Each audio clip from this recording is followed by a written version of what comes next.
Hello and welcome, I'm Adam Cherry and you're watching GB News. Today, we're delving deeper into Labour's TikTok fiasco that has made them at best look a bit silly and at worst wildly incompetent. We talked a little bit about this yesterday, but new events have come to light, so we're back.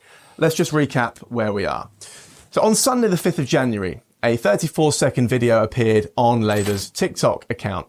The clip, titled Labour's Plan to Change Britain as Animals, was an AI-generated animation featuring various animals, ostensibly to promote the party's NHS reforms. The whole thing was, as I said yesterday, a little bit weird and probably a bad idea if you're trying to call younger voters. It looked like they didn't really know what they were talking about. But it gets worse because the choice of background music, seemingly innocuous, has actually turned this into a powder keg. It's not just embarrassing, it's really quite poor.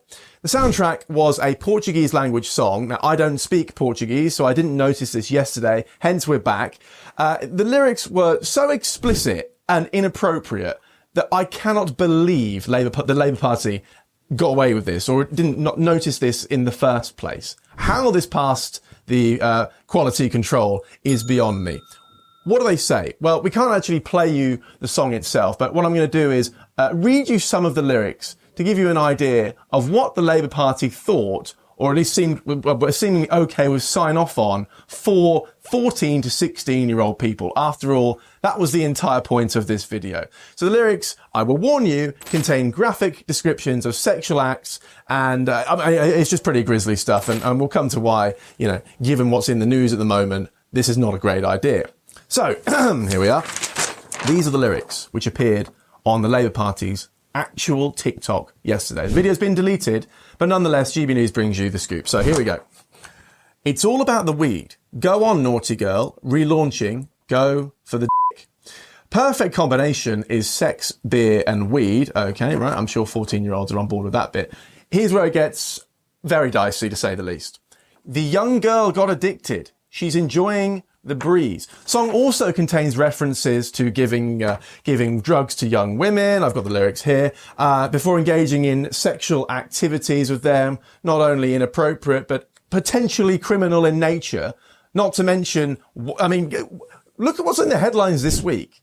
The use of this song in particular is raising serious questions about Labour's vetting processes for social media content. We talked about the dangers of AI yesterday, but this is a whole nother kettle of fish. It's particularly concerning, as I said, given the current climate, given what's in the news, where issues like grooming gangs and drug-facilitated sexual assault are all over the headlines. Right? This is everywhere.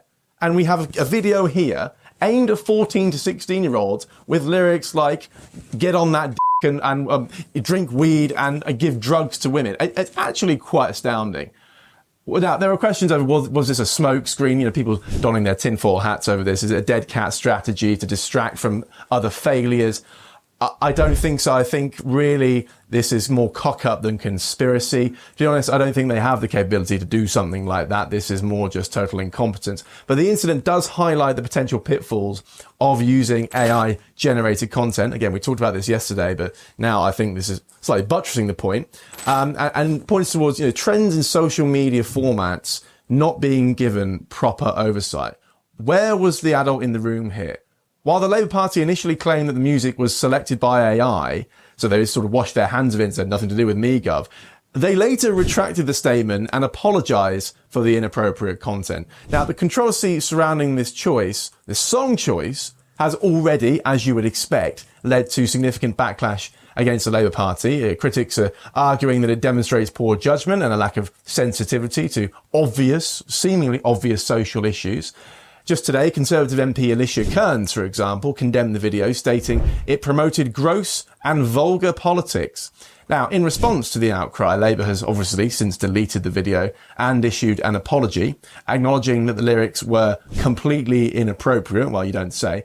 But the incident has already caused damage to the party's image, and we're already asking questions about their ability to manage their own social media presence. They throw so much cash at this stuff, you'd think they'd be ahead of this stuff. Apparently not.